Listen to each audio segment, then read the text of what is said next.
Every first Friday of the month, one number can make or break your trades. I'm talking about the non-farm payrolls report, the economic data release that moves billions in the markets instantly. Think of NFP as the economy's monthly health checkup. It counts how many jobs were added or lost, excluding farm workers and government positions. Why does Wall Street obsess over this? Because jobs equal spending power, and consumer spending drives 70% of the US economy. History shows NFP's explosive power.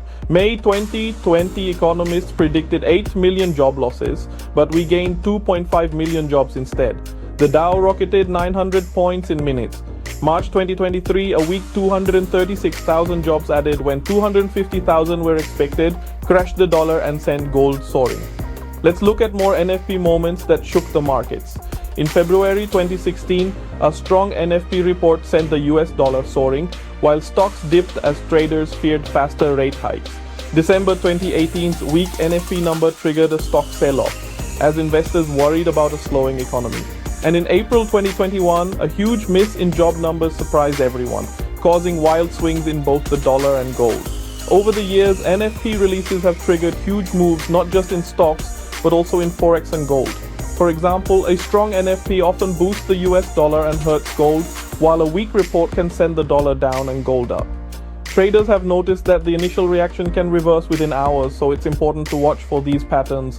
So what are the best things to learn about NFP as a trader? First, expect high volatility and fast price moves. Liquidity can dry up, so spreads widen and slippage is common. Second, market reactions aren't always logical. Sometimes a good jobs number leads to a sell-off and vice versa. Third, always check the details. Revisions, participation rate, and wage growth can all move markets. Finally, never trade NFP blindly. Have a plan, manage your risk, and use stop-loss orders. Here's your trading playbook. First rule, never trade the initial 15-minute chaos, it's pure gambling. Wait for the dust to settle, then analyze 3 key numbers: the headline figure, unemployment rate, and average hourly earnings together.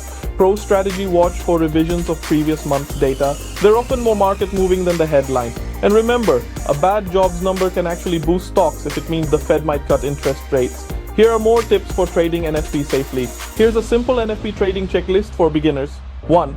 Check the economic calendar for the release time. 2. Decide if you'll trade or observe.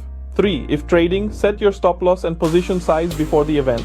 4. Avoid trading in the first 15 minutes. 5. Watch for the headline number, unemployment rate, and wage growth. 6. Be ready for reversals and don't chase the first move. Use smaller position sizes than usual and avoid over-leveraging. Watch for fake breakouts and whipsaws in the first minutes after the release. If you're new, consider sitting out and observing how the market reacts before risking real money. NFP isn't just data, it's your monthly masterclass in how economics drives markets. To recap, NFP is a powerful market mover. Always expect volatility, check all the data details, and never trade without a plan. With practice, you'll learn to use NFP to your advantage. Master it and you'll trade like a pro.